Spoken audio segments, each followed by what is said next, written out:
Well, ladies and gentlemen, welcome. My name is Aleksei Chebeliuk, and today I'm having one of the best friends in my life. Real Hollywood actor, performer, showman, just a amazing person, Andreas Beckett. Andreas, how's it going? It's great. You look gorgeous as always. Such a handsome guy. Thank you.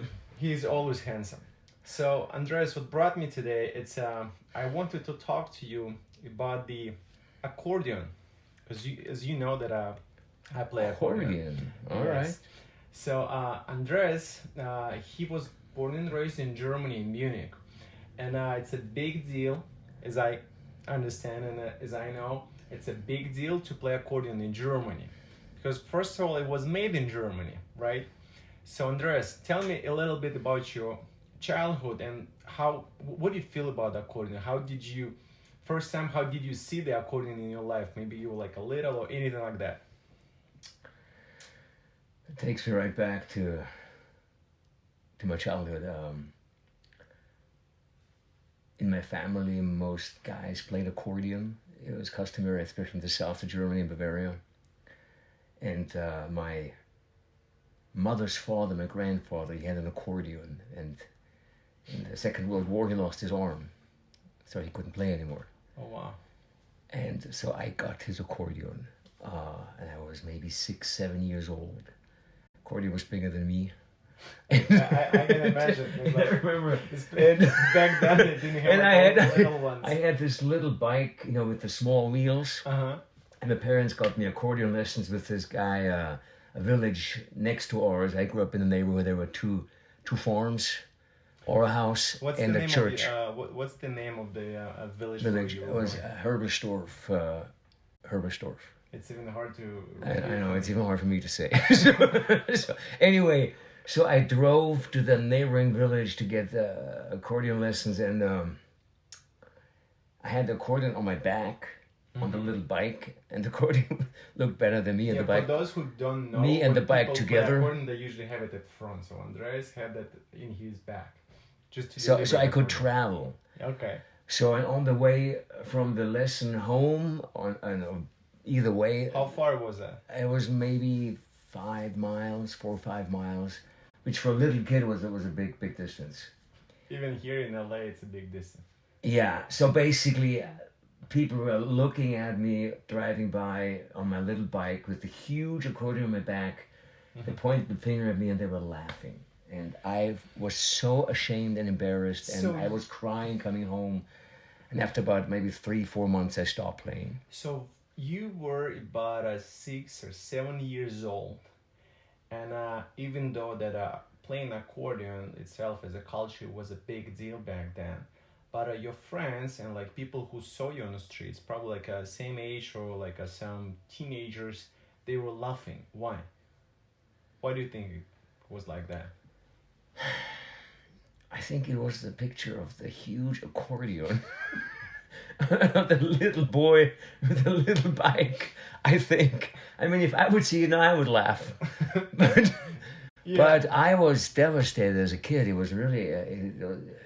it was traumatizing. It sounds crazy, but yeah, and I'm glad that right now that you can laugh about it and kind of have a smile about it. But I had kind of same experience when I was a kid, because I started learning accordion when I was 7, but I was introduced to music when I was 6, and playing accordion, it wasn't cool. It just like it was a big deal for parents, but not for your friends. So it just playing the guitar or like playing drums, that's kind of cool thing to play, right? Same here. Accordion was cool in my parents' generation, my grandparents' generation. The kids my age, they wanted to do, Elvis, Beatles. So it was like 40s, 50s, 30s. Yeah. Like that. And rock and roll. Except in the areas where my parents came from the foot of the Alps, in the mountain regions, that's where it still was part of the society with the young people. And then we moved away south of Munich, and it was not cool with my friends. Yeah. And then, no, it was not. So, you said you were devastating, but like, did that hurt so bad? So you just stopped playing accordion because of that? Because like friends made a laugh of you. Yes, friends, my brothers and sisters, like I felt Even the like family. yeah, and there's a through line with me. It seems like everything I wanted to do, all my natural instincts were ridiculed. I used to do poetry as a little boy and rhyme, and I was ridiculed. I was laughed at. I stopped. Mm-hmm. I used to sing.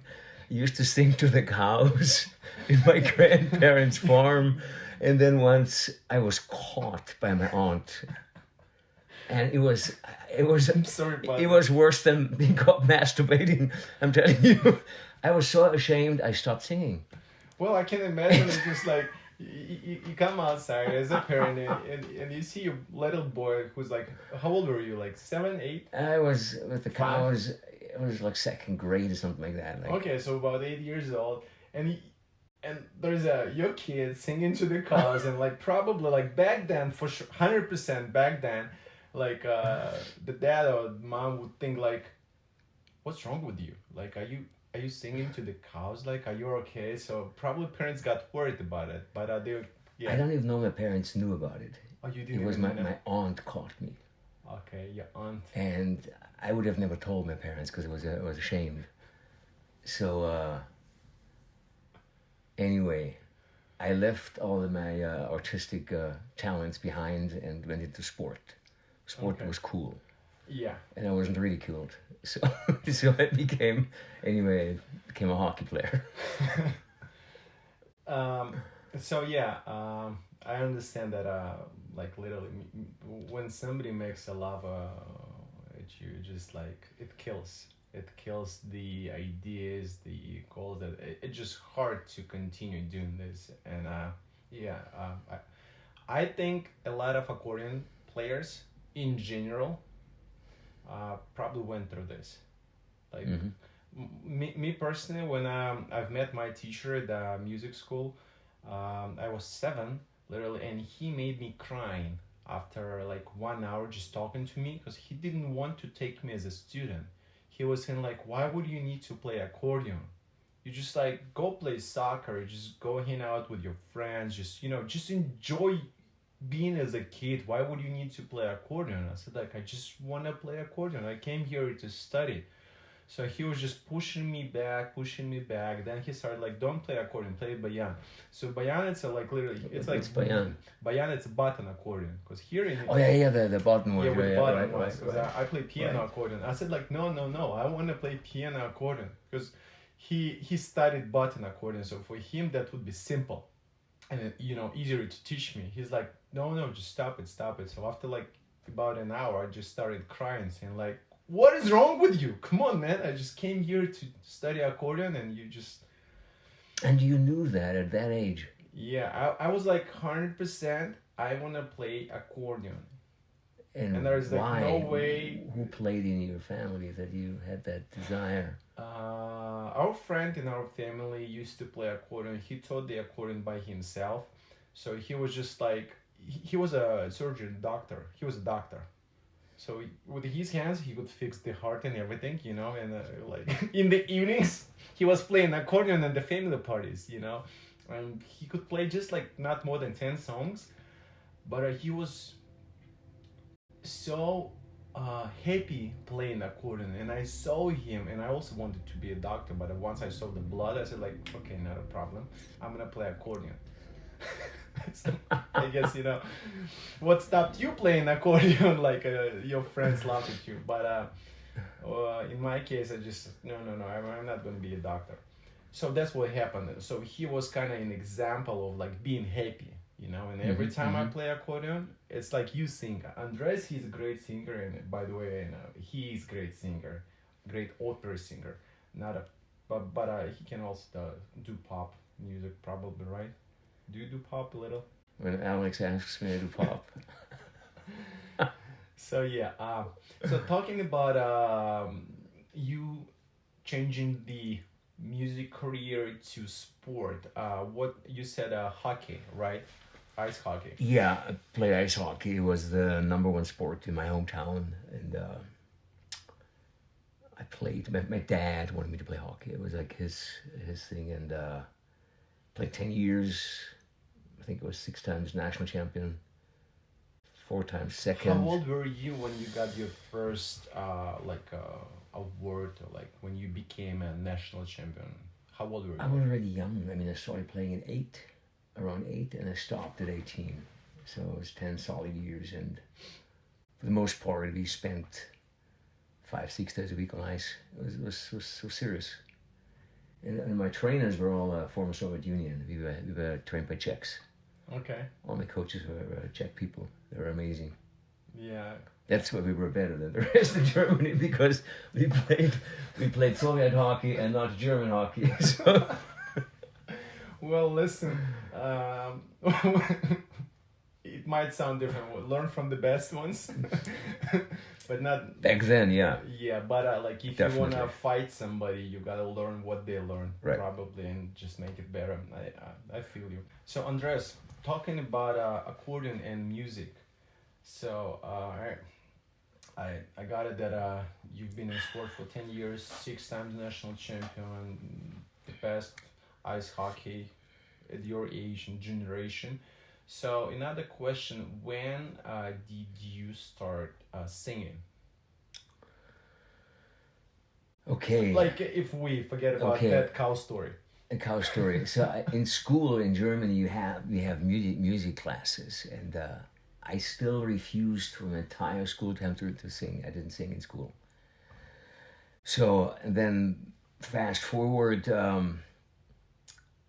I was in Munich at that time, in university studying. I had a girlfriend who was dancing with the National Opera House, and they were looking for performers for an opera. So I applied, I got the job, became friends with the director, and he staged West Side Story in America. Oh, wow. And he asked me if I wanted to do it. I said, what's West Side Story? I didn't know what that was. So I said, yes. And then I had to audition for that. I had to sing. And it came out. I have a really good voice, naturally, and I'm talented. I got the job. Well, let's repeat that. So you are talented. All right, thank you. So I got the job. So my first job in the theater was doing West Side Story with Cleveland Opera, with an opera house, and it was the show that was right before West Side Story, before Jerome Robbins' Broadway production on Broadway, and I was in it. Well, that sounds like a great, successful story, and for some people might sound like even like a fairy tale, but because I know you in person, that I know how much you put into it to sing and everything to achieve what you have right now. So have you ever performed as an opera singer with an orchestra? Yes, I have multiple times. I worked frequently with a conductor named Valery Rifkin from St. Petersburg. He passed away, unfortunately. We became good friends. So I did, what did I do with an orchestra? I did Faust, Tosca, Magic Flute. What was your first feeling when you performed with the orchestra? It was amazing. What was amazing about it? It's, singing is great with piano. It's great. But when you have an orchestra, it's like you float, like your sound just gets carried on a magic carpet. And it's an amazing feeling. For me, it was quite spectacular. The first time I was doing Tosca.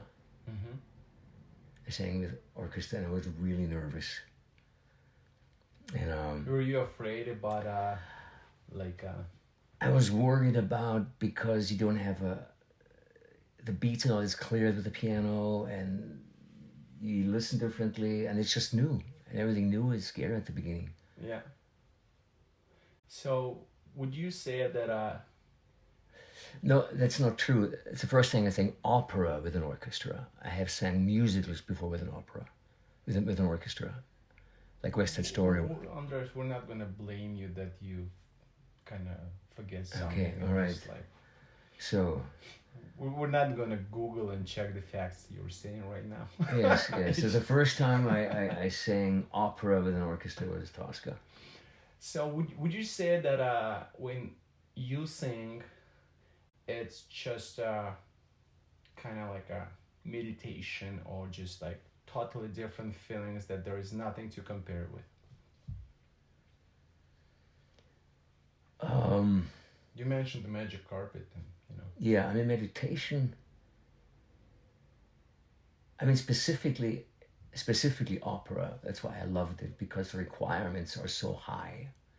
You have to be so focused and your whole body's turned on that you are like so in the moment that it becomes it sounds cheesy, but kind of a spiritual experience for me.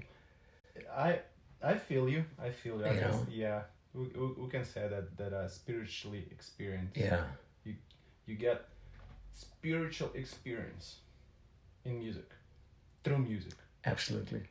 Yeah. Absolutely. I do believe that. So now tell me, uh, you are so talented, and especially like in music, in singing, in sport, and you also are a Hollywood actor. So is there something that just like so many different characters live in you? Can I say that? Or you just like whatever you touch, and it becomes something amazing.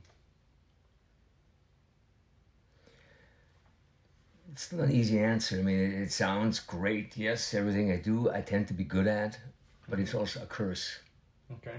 because it has always been difficult for me to focus. And as a kid, I mean, I would now be classified with ADD. I couldn't focus. I had terrible grades in school. Couldn't sit still. Couldn't focus. And then But you're doing great now. Listen, it's yeah, like, I'm what, older.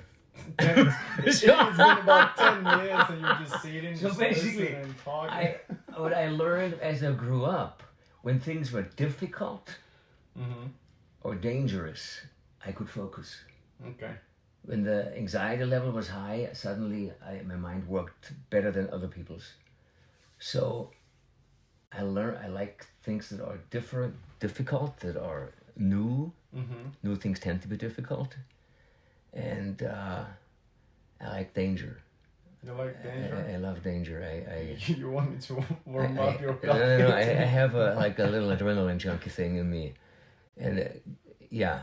But it's not bad. Listen, a lot of people But to answer your question, sometimes I wish I would have stuck with one thing and just focused. don't wish that. But maybe that wasn't my destiny, No, you know? just do not wish it. I mean, like, my dad always wanted probably me to maybe have like to become, for example, a doctor. Okay, just have a job from 8 to 5 or like whatever, because he was in the military. 9 to 5. Yeah, and from 9 to 5, his days In the are like West. six or exactly. So from 9 to 5. That's in this case you can tell that Aleksei never had a job from 9 to 5. Like literally, I had that, but not that long. Even Anyway, so my dad probably wanted me to be like that. Having a job. Be just like something like real. And he I wouldn't say that he took me serious as an accordion player, because for a lot of people, like playing music, like, well, what is it? What do you mean, like Get a real job. Get a real job. It's like, what do you play, accordion? What is it? Oh, it's like the box like that. It has buttons, and here it has keys. Oh, looks like piano, right? It do like that? Yeah, it does like that. Oh, okay. And they just like think, why would you even choose the accordion? I mean, Right. What is it? So talking about you, music, a little bit of music, then sports, singing.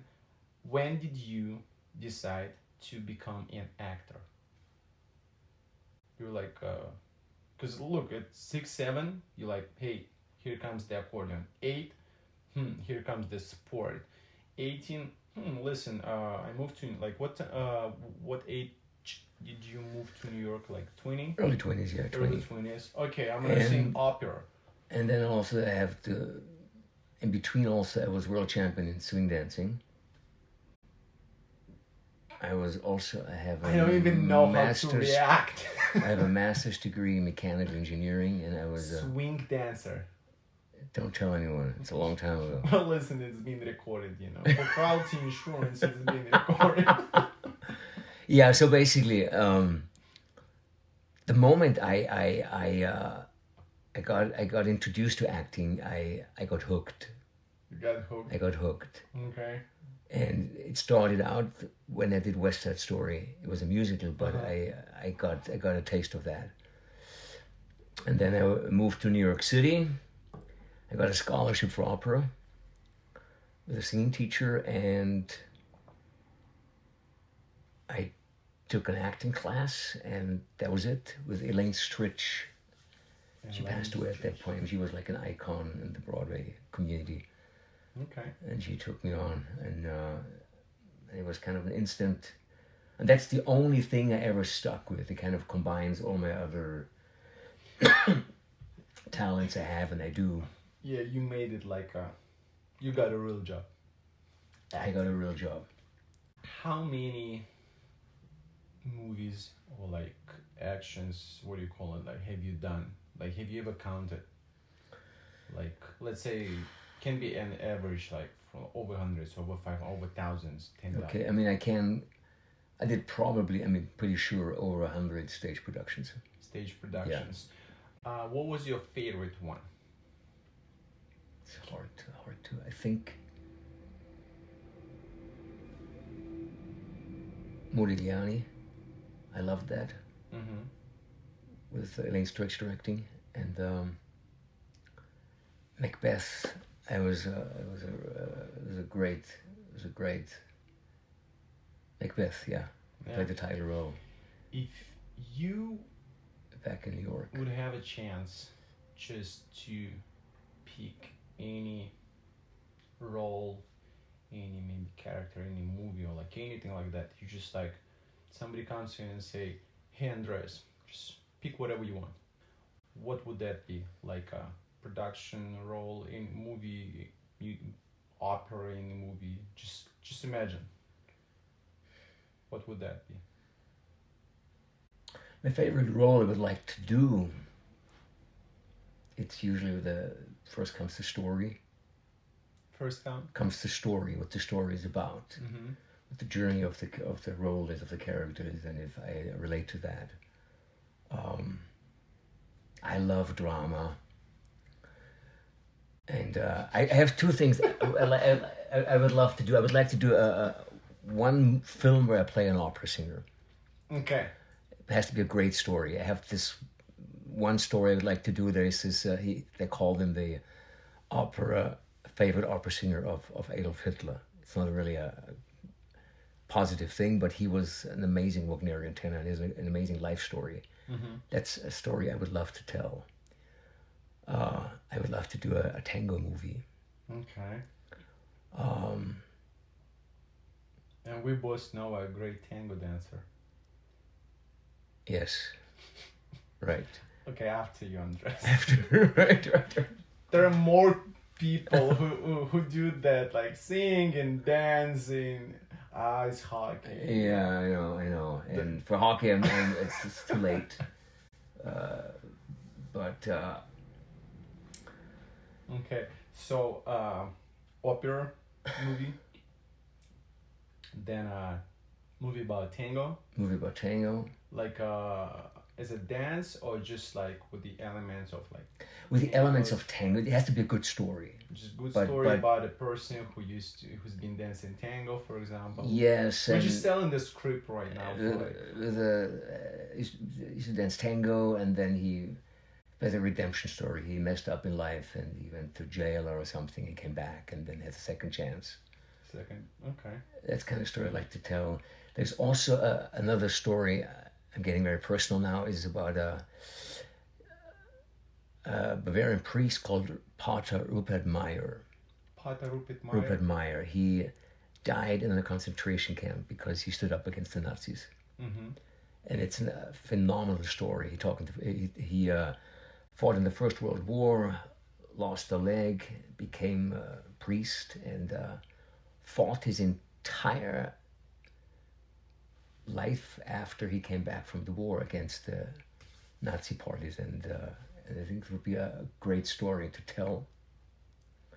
I think I could do a great job with it. I would love to tell it, and I would like to tell these kind of stories now about my past in Germany. Yeah, I feel instead of the cliche bad guys we all know.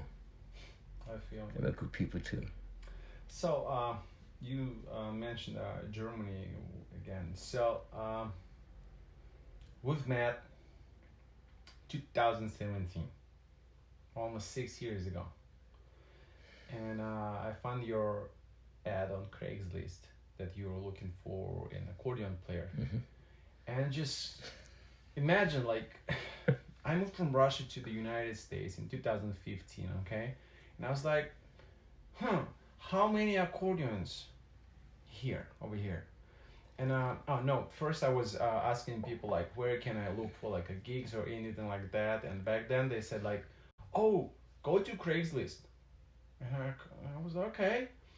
And I put the word accordion, search, nothing. Like, literally nothing. The next day, over and over again, I was just like, I was hoping that I'll see any ads about the accordion, maybe gigs or like teaching, and I was posting my ads. But then I just like, somebody sells an accordion who found it like in the garage or whatever, and then I saw your ad that the band is looking for an accordion player to join the band, to play the gigs and things like that. So before we get there, tell me about when was it when you decided to have a band? Literally, that was kind of fluke the way that happened. It wasn't planned. I met a guy. He was from Munich, my hometown. He studied engineering at the same university I studied, so we had a connection. And he started here in LA, and he started a Bavarian restaurant, beer hall in LA. Okay. And we talked. When was it? That was in 2000, I believe 12. Okay, over 10 years ago. 13, something like that. And we talked, and he talked about having maybe Bavarian music.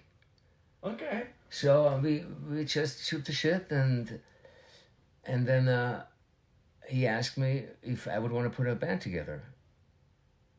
And I said, let me think about it.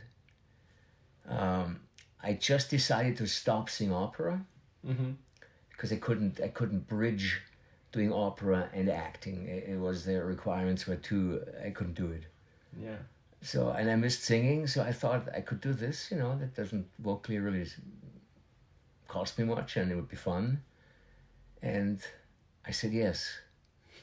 So I put together a band, and when it's interesting. I mean, I did so many things in my life, like my parents were not even impressed, didn't even care about it, and I mean, I love my parents, just it was not their world. But if I told my dad I'm going to put together a band, playing Bavarian music, polka band. It was for him like more than if I would have won an Oscar. So it was, yeah. So he would be so thankful, the other words. Absolutely. He said, spread the Bavarian spirit out into the world. And anyway, so. Finally, Andreas, my little son, you grew up. You got a real job. Right. So I did it, and it was, I enjoy it. It's fun. So talking about your polka band, and as you said that for your father, it was like huge. It was like you would win the Oscar. So the songs that you sing in the band, tell me like about a few of them. Like for example, the one that we start Wanderer. Well, these are. I mean, there is how I chose the songs were different sources. One was the classic songbook of the Oktoberfest they use in Munich. There was one. Okay. And The Wanderer is part of that. Okay. So the classic songbook of the Oktoberfest. Then I splintered in because I sing in 6 languages. I picked 6: English, German, French, Italian, Spanish, Russian. Yes, it is. You said you were so nervous when you sang opera with an orchestra for the very first time. What was your experience performing with the band at the very first time? It was super exciting.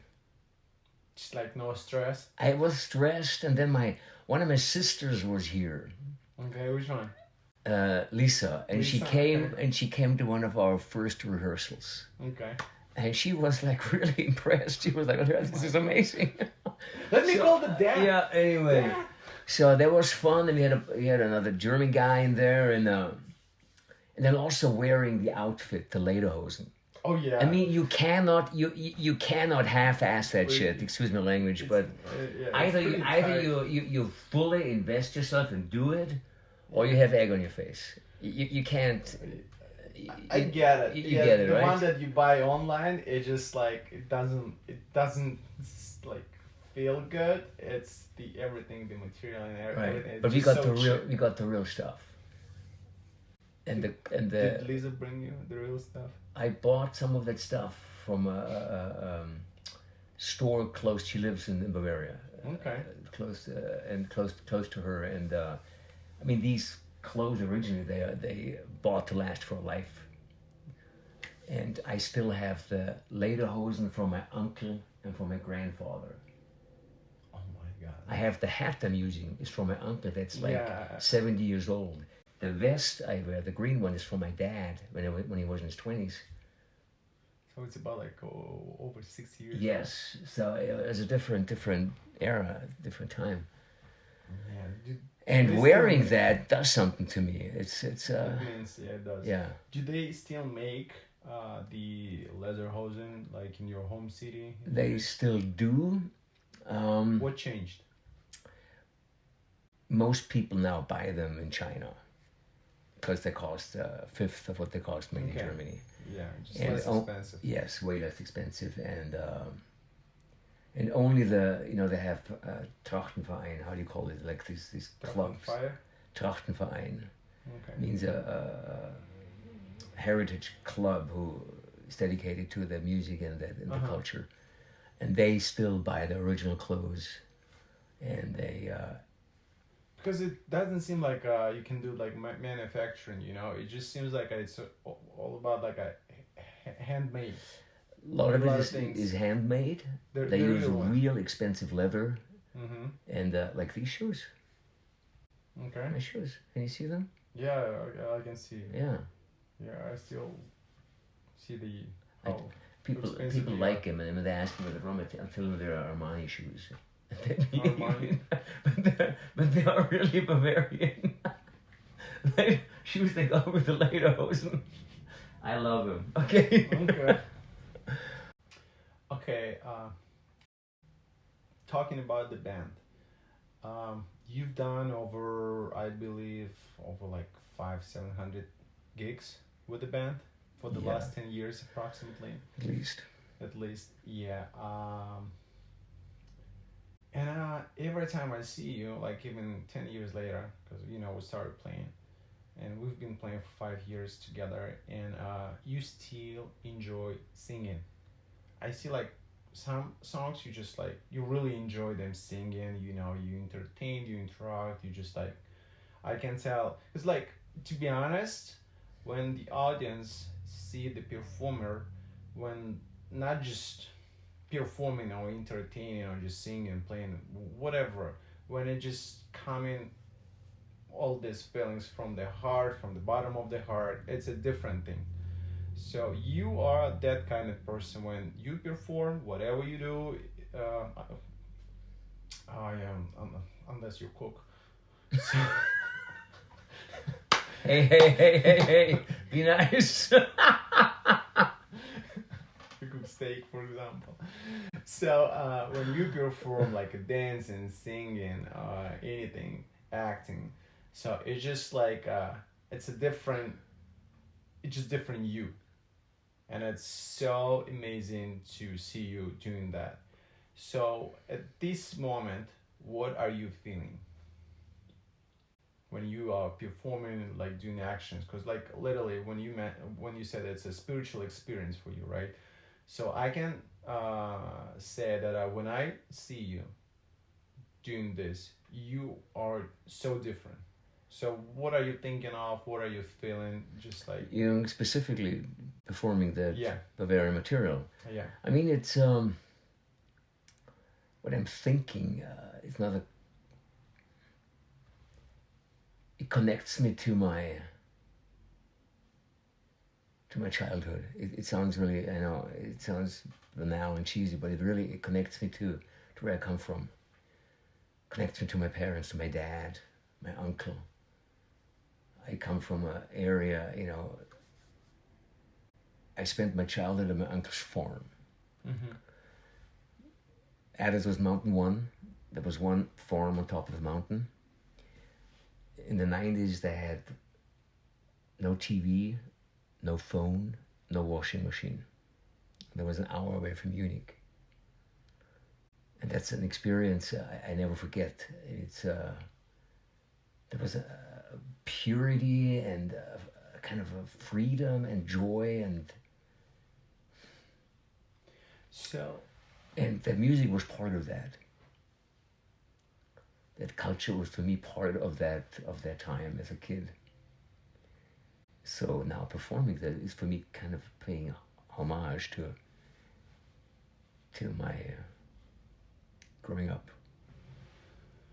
Can I say that in your case, in my opinion, that playing, let's say performing, it not only connects you to your past and everything, it also helps to heal something in your life. Yes, every kind of performance has a healing effect. Yes, because I feel like when I'm the best in performing, I channel. Something happens, and of course of course I do channel. it, but my ego, my me doing it kind of steps aside, and I become a kind of a vehicle. I know again it sounds cheesy, but I really mean it. No, it doesn't. I feel like I channel. I become a vehicle for something to flow through me, and in the process of being that vessel, I heal. I heal and I grow and I serve, and that's really why I do what I do. I'm glad you said that about the channel, because I'm having the same feelings when I perform accordion, especially like not just as a commercial way, to do it, just like to play to get something. When you like really performing for the audience, for people who want to listen to you, Right. not just like random people Right. walking around or Right. whatever, and you just it's a communication. It is it's communication, and as you said, as a channel, you just like Exactly. have all of this over here, and you just keep not only moving these things, kind of like exchanging with your audience. Yeah, and it has a healing effect for sure. Andres,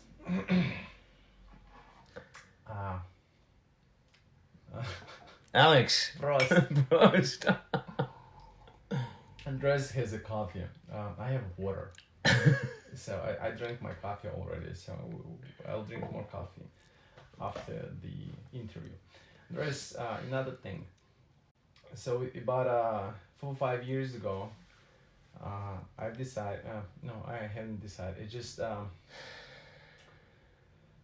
I started working on one song, and it happened because my friends Matt and Angela, because same time when I met you, I met the other guys. Angela, she plays bass, I and remember her. We went to the party down yes, in Venice, right? and Matt, he plays guitar and sings also. Right. So one time we had a rehearsal and I was just playing something, and Angel used to record every rehearsal, and next time when I came to the rehearsal she said like, hey Alex, you were playing some piece last time, well, what's the song was that? And I said like, I wasn't playing like some song, I was just playing something. So she brought the recorder, played it for me, and I said like, yeah, that's the melody I just made up. And she said like, can you just play it again? So I started playing, and she said like, what's the chords for that song? I said like, well, these four chords, simple. Then we've decided to play that song together. It's not even a song, just a melody with the four chords. And then it did stick in my mind, and I was like, that might be the song. And I recorded that part, and on my way back home I started just Mm-hmm. I kept listening to that song over and over again, to the melody, and I've decided to do the structure and everything.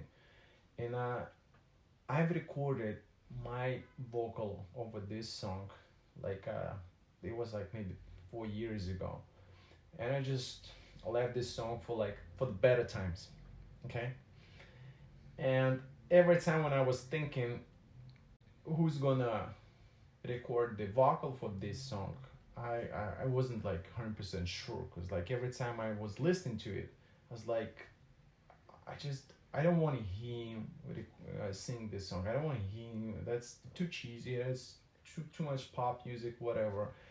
And then what was it, like 4 or 5 months ago, Mm-hmm. I said like, hey Andres, can you record a song for me, like the vocal? And you responded, yeah, sure, let's do it. And it does sound good, the way it sounds, the way it just like it got almost the whole picture. Just we just need to get the second vocal and it'll be ready to go. So talking about this song, it's called Baby. I remember watching you and singing, even right now you're like smiling. So Baby, baby. yes. What do you like about this song the most?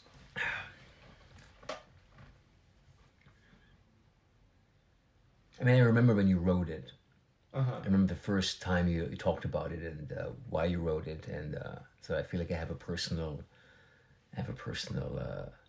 connection to it through you. Clearly, that was a big factor, and it's like an earworm. The melody is an earworm, like crawls in your ear and can get it out. Mm-hmm. So, yeah, I like the lyrics. I like the reason why you wrote it. I like the music. It was very catchy tune, and I loved working on it with you. And it was a real fun experience to do that with you. Yeah, likewise, Andres. I appreciate that. And also you made me stretch into a territory I normally don't do. We recorded it in a more poppy way, so you helped me shape it differently the way I would have sang it myself. And that was a real fun. It was fun. It was a fun experience. We would change the lyrics a little bit just for fun, but it would. Yeah. Yes, we did that too. It is fun. We did the X-rayed version. So Andres, in conclusion, what would be your advice to people who are thinking, yes, I have to do it, or no, I'm not sure yet?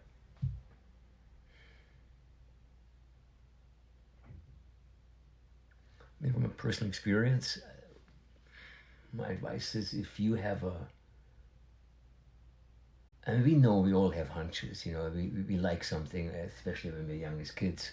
Yeah. There's something we are attracted to, and we don't know why. We just have an urge.